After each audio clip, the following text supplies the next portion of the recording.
안녕하세요. 네일 카운셀러입니다. 오늘은 제가 무좀이라는 주제로 왔습니다. 실제 에피소드를 가지고 여러분에게 꿀팁을 대방출할 텐데요. 이 영상 처음부터 끝까지 들으시고 난처한 상황이 생기지 않도록 준비하시면 좋겠습니다. 자, 첫 번째 꿀팁. 현상만 보고 무좀이라고 단정 짓지 마셔야 합니다. 무좀이라고 하면 발톱이 두꺼워지고 색깔이 변색이 일어나고 그리고 그 발톱 밑에 각질이 많이 일어나죠. 근데 이게 무좀 때문이 아닌 경우도 꽤 있습니다. 무좀이냐 아니냐는 우리가 알 수 없고요. 육안으로 실제 피부과에 가서 무좀균이 있는지를 검사를 꼭 하셔야 돼요. 근데 왜 이런 눈에 보이는 현상이 있냐고요? 미적인 부분을 위해서 손톱을 기르거나 아니면 미처 발톱을 자르지 않아서 발톱이 긴 경우 외부의 충격으로 인해서 조각 박리, 신경이 떨어지는 상황이 생기고 그 부분에 염증으로 인해서 각화되거나 냄새가 나거나 발톱의 색깔이 변색이 되거나 할 수 있습니다. 근데 이때 균이 옮았다. 그러면 무좀이 있는 거고, 만약에 아직까지 균이 전염된 상태가 아니다.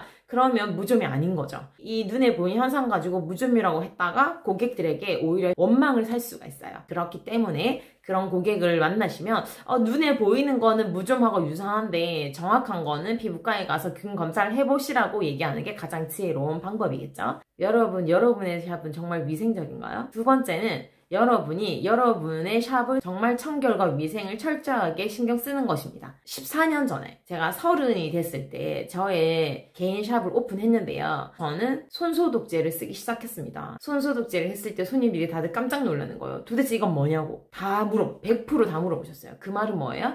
실제로 손소독하는 네일샵이 없었습니다. 그것에 대해 손님들이 조금 감동? 그리고 좀 우와라고 이렇게 반응해 주셨어요. 그리고 저는 신규 고객에게는 무조건 일회용 우드 파일을 선물로 드렸었는데요.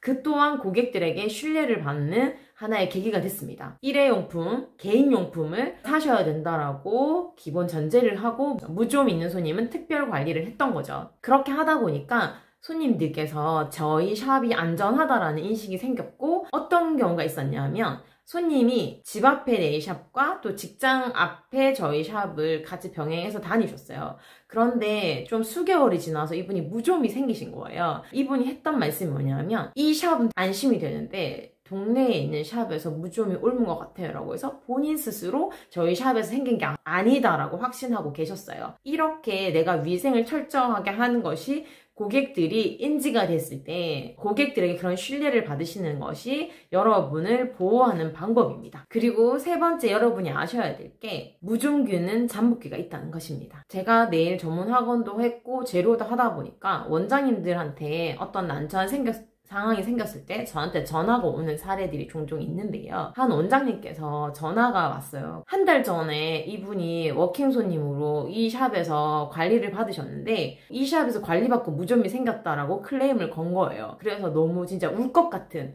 상태로 저한테 전화를 하셨는데 너무 안타까웠어요. 정말 안타까웠어요. 왜냐하면 무좀은 6개월 정도, 평균 6개월 정도의 잠복기를 가집니다. 그래서 이 한 달 만에 이 샵에서 한번 받은 걸로 무좀이 생긴다는 건 사실 정말 좀 터무니없는 얘기였던 거죠. 근데 이 원장님도 그걸 모르셨기 때문에 겁에 질리고 죄책감이 시달리고 있었던 거예요. 무좀을 병원에서 치료를 할 때 항진균제도 연고로 바르고 먹기도 하거든요. 레이저 치료도 하고 외관상 정상적이어져도 6개월 정도는 꾸준하게 관리를 받고 약을 먹으라고 합니다. 이유는 뭐냐면 잠복기가 있기 때문에 그 잠복기 동안 6개월은 치료를 해서 이제 좀 안전하게 가자라는 의도가 있습니다. 그런 지식들을 가지고 대처하시면 됩니다. 네 번째, 결론은 면역력이다. 여러분, 코로나로 인해서 가장 많이 듣는 말이 뭐예요? 면역이죠.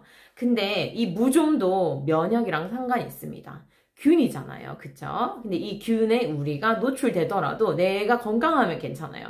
그런데 건강하지 않으면 쉽게 무좀균이 걸립니다. 당뇨라든지 만성질환이 있는 분들은 정말 조심하셔야 되겠죠? 이것에 대한 사례를 말씀드리면 저한테 계속 손만 받으시는 분이 계셨어요. 그래서 패디를 여름에 대해서 권했는데 너무 부끄러워서 못 내놓겠다고 하시는 거예요. 이유는 무좀 때문이었어요.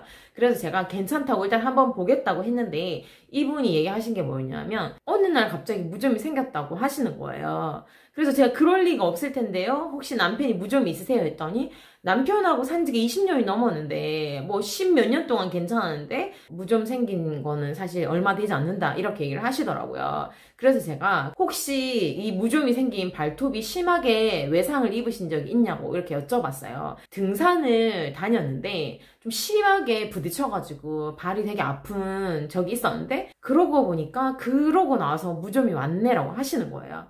자, 평상시에 무좀균은 내 옆에 있었어요. 남편이라는 존재를 통해서. 그런데 내가 심하게 등산으로 해서 외상을 입었고 이제 발톱 밑에 상처가 나서 노출이 됐을 때에는 무좀균이 쉽게 전염이 됐던 거죠. 남자분들이 군대에 다니면서 무좀이 다 있어요. 가족 중에 남자 없는 집 없잖아요. 그러다 보니까 우린 항상 노출돼 있고 관리를 잘 하시지 않으시면 내가 면역력이 떨어졌을 때 충분히 쉽게 걸릴 수 있습니다. 자, 그러면 셀프 관리. 뭐 고객들에게 이렇게 어떻게 관리해라는 것도 알려주셔야겠고 본인도 관리하셔야 되겠죠?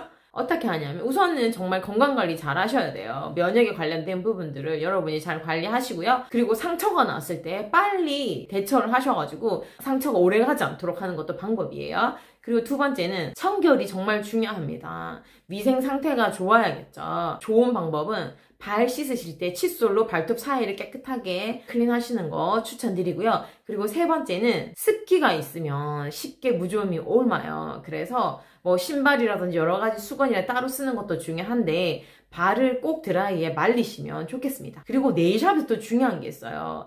요즘에는 사실 네일샵 원장님들도 건강이 피부가 안 좋은 경우가 진짜 많으시거든요. 뭐 여러 가지 스트레스라든지 여름은 한참 바쁘시니까 체력으로도 힘든 것도 있잖아요.